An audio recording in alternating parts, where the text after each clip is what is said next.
Okay, I'm gonna do this makeup look while I tell you about what my journey as an entrepreneur has been like. So sit tight and enjoy. All products and timestamps will be linked below. The makeup look I did yesterday was so pretty, and I thought, why not recreate it and do like a little chit chat, get ready with me, because you guys love those and I love those. I do have my extensions in. They were actually super long, and then I cutting them a little bit. I just thought like the longer the better, and then when I got them like so effing long, I was like, no, I don't think so. First things first, I've been obsessed with this Orebella perfume. This is Bella Hadid's perfume line. You can see how much I've used. I think it's a really good value actually. It's $70, and I genuinely bathe in this when I get out of the shower. I use this different than I do any other perfume because it's an oil. So the moment I saw this, I was like, yes, bitch. But I kind of like spray it all over and then rub it in, tap it in, because with oils you can do that. With regular perfume, you're not supposed to like rub it in or anything. I have been obsessed with that and a few other things that I'm going to be using in this video. First, let me do some primer. This primer I've been revisiting lately. This is the Veil Primer by Hourglass. This is the one with SPF 15. And I know it has a little bit of a different consistency. I'm literally using a Q-tip because it's almost gone. Than the one without sunscreen, but I like this one because on days where I know that I'm gonna be away from windows all day and like inside, I want like a little bit of sunscreen coverage, but sometimes I don't want to use a full-blown sunscreen because it really does affect how your makeup looks sometimes. Like really, makeup looks best without sunscreen. I am wearing sunscreen, okay? Calm down. Calm down. Dude, why is my hand oily? Is it because I just bathed in this? But what I'm saying is because this has a little bit of sunscreen in it, it just makes my life a little bit more easy. The next thing, what am I gonna do next? You know what I wanna do is, I have gone back to a beauty blender recently, and I don't know why. It looks really effing good. So let me get this damp. I got a blowout yesterday and it looked absolutely insanely good. And I'm just learning how to do this hair. But I hate how good it looked yesterday and how like, it's not that it looks bad, it's just that it looked so good yesterday. It's like, really wanted it to look the same and it doesn't.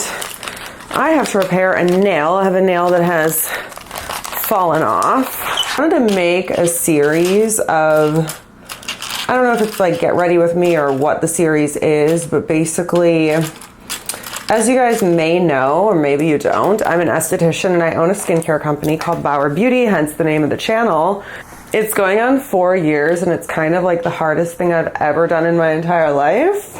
I am completely like 100% self-funded, so that's like probably part of it. I have like a little bit of an audience now, but when I started, I had none.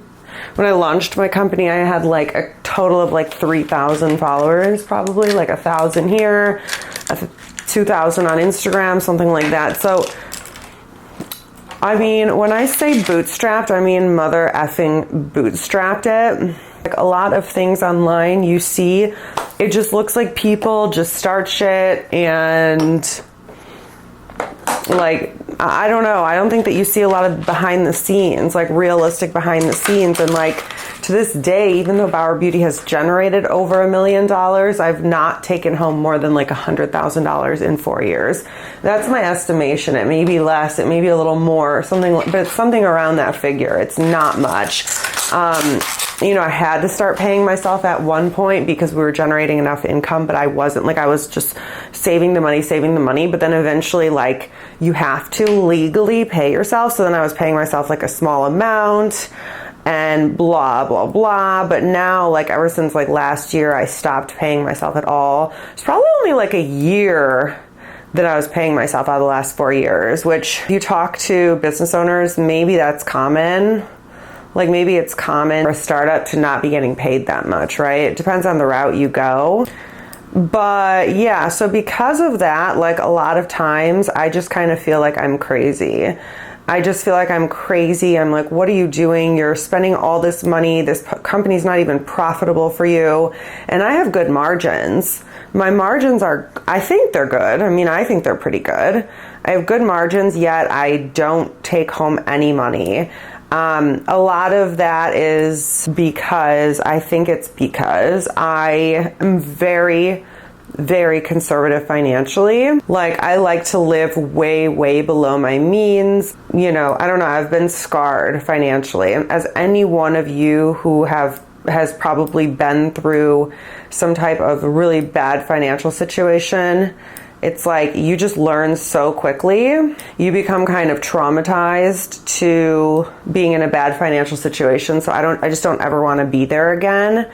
So yeah, I'm like overly conservative with my finances and my business finances especially. It's like, in order to pay myself anything, I just have to be making like an obscene amount of money, enough to where I can scale the business, grow the business, hire who I need to hire, pay who I need to pay, buy what I need to buy, do what I need to do. It's like the business would need to be at such a point. Like, let's say I wanted to make $1 million a year, it'd have to be making like 10 million or more, I would say. At least 10 million or more. So I guess that math makes sense, because if I'm taking home 100,000 out of $1 million, that's 10%, is it? I'm not stupid, right? It is 10%, yeah. I want to do my makeup how I did yesterday, because my makeup looked so cute yesterday. It was very like doe-eyed. I don't know, it was really cute. I never wear these lashes that I just trimmed. I never wear these anymore. I used to wear them a lot, like last summer. Basically, like these types of get readies with me, like I started watching a guy, his name is Alex Hormozy. If you're in business on YouTube, you may have heard of him or seen him. I'm using the Neutrogena hydroboost, and all the products, by the way, will be linked below. And basically, you know, Gary Vee has said this too, and I follow Gary Vee, and I've followed Gary Vee for a while, so I've heard him say this, but like he talks about documenting as like a strategy for making content, and I've never been into that, because I am kind of like, I don't want to talk about my problems. I especially don't want to talk about problems I haven't solved.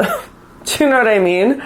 But the thing is even when I solve problems, I'm kind of like hesitant to talk about them, because I'm like, yeah, but like I solved it this particular way, but like not everyone is going to find this way valuable. Not everyone is going to find the way I solved this problem useful. So that's why I prefer, like, I do like my rambly videos, obviously. If you've been on this channel long enough, you know I like my rambly videos, but I also really like scientific based videos, meaning this is the solution to this, unless it's scientific based. Do you know what I mean? Right now we're designing unit cartons for the bottles, and you know what? It's just such a tedious process with absolutely no gratification at all. This is what I imagine having children would be like.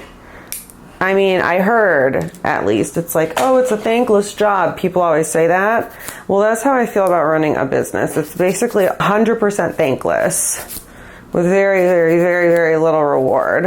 Where was I? Documenting. Yes, Alex Hormozy is like document. So the thing that he does is he documents like, okay, this is how I solved this problem. This is how I solved this problem. And this is partially because he's documenting like for himself so he remembers, but he's also documenting because he wants to be held accountable. Like he wants to make his mistakes and his what he's learned public so he can, you know, be held accountable, whatever, to this standard. Gosh, I only have like 15 minutes. Luckily, this is kind of like a quick makeup look. I am using the new Huda Beauty blush filter. This is really, really, really cool. I was kind of unsure how I felt about it at first, but I do like this. First of all, look at this component. Ooh, did you hear that? That's so fun, and it's this cool shape.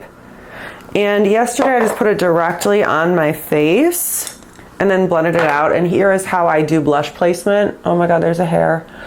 As like a naturally greasy, oily person, like I am so triggered by like little hairs, because I always have little hairs sticking to my face. Okay, so I do in the corner and then I kind of like that, kind of like all up in the corner of the eye and like the temple. And then I use this miniature elf brush to blend it out. And I really like this blush placement, and I really like this blush, and I like this color. I like the color of this blush. This color is really pretty because it's like, I like blushes that are a little bit terracotta, a little bit spicy, something that could be like almost like a bronzer or self tanner or something. This is Peach Cobbler, I think that's what it's called. It's like the peach one of the Huda blush filter. So I kind of halo this like above my eye too, definitely in the orbital rim, and I just think it gives like a really nice lifting effect. So that's what we do, and then I'm going to set with the Charlotte Tilbury airbrush setting powder, and I do set it all around like under the orbital rim and like up towards this area, and then under the blush, then obviously here and here and here and here and everywhere. This is what I've been doing for bronzer lately, is I have been using the L'Oreal Infallible powder bronzer, and this is like obviously totally backwards for me. Normally I do cream bronzer and powder blush, and now I'm doing the opposite. So right on top of this area and a little bit more, I'm gonna bronze, and definitely the ear. This bronzer is just so amazing though too. I think the color I got is just spectacular. I'll tell you the color in a second. I think it's 300. I'll definitely have it listed below. Let me see. Yep, number 300, light medium. Oh, let's do this. Basically, I made a commitment to myself when I was like 27, because I had not just job hopped. Like, I knew I wanted to start a company from when I was young. I had tried so many different things, and like I kept switching and switching and switching.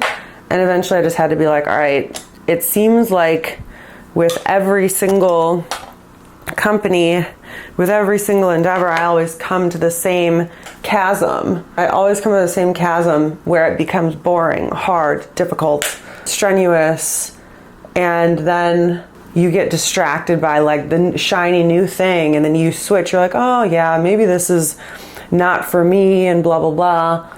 So when I was like 27, I had been through like several different aspirations at that point that I was trying to pursue. I kind of just made that commitment, like, all right, skin is it. I'm not diverting anymore, because it seems like the path is always the same no matter which vocation you choose. So now I'm using an eyelid tape, and it's true. It's like no matter what, everything is going to look amazing when you first start, and then it becomes less attractive as you find out more about it. It becomes less attractive, it becomes more difficult. Okay, now what I'm gonna do is I want to do a light eye. I'm gonna use this Bear by this is a Huda Beauty nude palette, and I'm gonna put this all over just to brighten the eye area. So long story short is like there's something in my blood that like won't give up. I hear the wisdom from people who made it, who are like, don't effing give up. And I have advantages, obviously. I have like privilege, as the kids say, in certain ways, but in other ways I really don't. And, you know, there's been like things that have been stacked against me. Like there are so many times when I could play the victim role. I see why people do. I see why businesses don't make it, and I see that option there for me. I see the option for me to bow out, for me to try something else, for me to get distracted and think something else is like, oh no, this is what's meant to be. But like, then I have the part of me that's like, you know better, you know better, you know better. And it's beyond a discipline to listen to that wisdom, because every part of you really wants to like follow that inspiration in the moment. That's like, no, you should do this new thing. This new thing is really what you want. This new thing is really your dream. you know, this new thing is like going to be so much more fulfilling, and this new thing is going to be the answer, and this new thing, and like the reality is that the new thing is never going to be that for you. I'm going to use the pink because I have like the orange, now I need the pink to kind of break it up. I use this, I concentrate this more in the middle of the face, and then I fan it out, but I definitely do middle of the face, under the eye. I take this too and go right on the nose. And I have to do that with my bronzer too, let's not lie. So like the unsexy thing to do is to continue where you're at. That's the unsexy thing to do, right? It's not sexy. It's absolutely not sexy to grind it out, to have to setting with Charlotte. This is not necessary. Honestly, this was a $40 setting spray. It's okay, but like, no, the e.l.f. one I enjoy just as much. What time is it?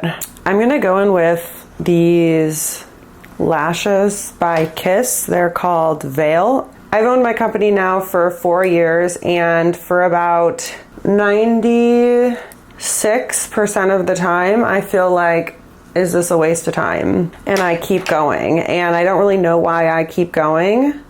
I have seen success, obviously. So I saw a video, you know how Snapchat like is like on this day X years ago or whatever. I saw a video from like June of 2020, and it was like right after I launched my company, and it was like me talking about how miserable I was, and I was like, wait a minute, how was I was miserable even then? I was miserable even then? You're not telling me right now that I was miserable even then. That would be insane, right? But then I was like, oh my God, I've been miserable for 4 years. This is insane. Like, why do I even keep going? What is this? Like, why do I keep doing this? This is so crazy. Like, shouldn't I give up by now? Like, isn't the universe trying to tell me by now that like, just throw in the towel, Jen? Like you clearly are not, this is not meant for you. You're forcing it, and blah, blah. So I have all these voices in my head that say things like this. Why do I look so extremely fucking orange and tan? We're not sure, but we need to contour the neck like a jatte. Do you see that shit? Okay. You see that? Okay. I mean, just don't even talk because that is so good. Yeah, so like I've had this voice that's like, Jen, you literally like, look at your peers, look at the people around you. They're doing so much better than you. And like, you know, things come easy to them. Things come easier to them. Like, I don't really know that for sure. Just in my head, that's what I'm saying. Oh, look at, you know, like, it's because she already has 1 million followers. It's because, you know, they had an investor. It's because blah, blah, blah. And I've seen the option to throw in the towel, and it's like, there's just something inside me that's like, a fuck no. Absolutely not. And I really have been on this journey for like 10 years. Oh my God, I forgot my mascara. So another piece of this too, which I said in that video that popped up on my memories from 4 years ago, right after, so June 2020 was like right after I launched my company. So like beginning stages. I thought I remember being hopeful then, but apparently I wasn't even hopeful then, which is hilarious. In that video, I said, like, I'm miserable, I hate my life, but I'm not giving up because law school. And so that's what happened. Was when I was like younger, I wanted to be a lawyer, and then I kept like doing bad on the LSAT. Not bad, but like not good enough to go to like an Ivy school, which is where I wanted to go. I wanted to go to like an Ivy League school, and I wanted to live in California and, you know, go to like a top tier law school. They call it, what do they call it? They call it like I forget, top tier law, whatever a top tier law school is called. I kind of forget the terminology now. And I didn't have the LSAT scores. All this to say, because I have to leave like right now. All this to say, let me just sum this up. I saw the new designs for the peptide serum yesterday, and my entire like hope was renewed. Do you see how cute this is? It makes your face look so doe-eyed. I just love it. My entire faith was like renewed in what I'm doing, and I don't get bouts of hope very often. I'm not gonna lie. Mostly it's just like disappointment. and not knowing what to do. The majority of my career so far has just been fear. Fear and things not really working. Things working a little bit, but not 100%. And it's like, it's just basically my experience so far is a lot of like, I don't know what the fuck to do. And then I'm like, all right, this is what I think that we need to do. And then we do it. And then it's like mildly works, mildly fixes the problem, but doesn't 100% fix the fucking problem. And so it's just like kind of like feeling constantly like you're failing or flailing or like, and like absolutely no reward at all. You know, like I said, financially, it's like very unrewarding. Sorry, that's just the case. But, you know, I would say my story doesn't sound like too different from like other entrepreneurs. You know, I would say a lot of them probably have similar experiences, like not being able to take money from their company for several years, or feeling like they're not going to make it like for years on end. That's definitely my experience, but I see people on the internet where they make it just look like, oh, it's just so easy and it just comes out of nowhere. And it's like, honestly, no. Like I said, I still work my day job, which I went back to last summer when I bought this house and was renovating it and whatever. But also it's because I can't take money from my company. I can't take money from my company, and I need a positive focus. I need like a positive focus. I need somewhere where I am successful just for like my mental health, because I don't feel successful like where I'm at with this business at this point. It's like moderate, very moderate feeling of success. So, and yeah, I just wanted to be real. This eye is hurting. Why the fuck is this eye hurting? I forgot what I put on the bottom lash yesterday. Was it this? Oh yeah, it was. It was just this in the outer corner. All right, y'all, I'm gonna go because I gotta go and my camera's out of battery. So thanks for joining. Hopefully it was useful to you in some way, and I'll see you soon.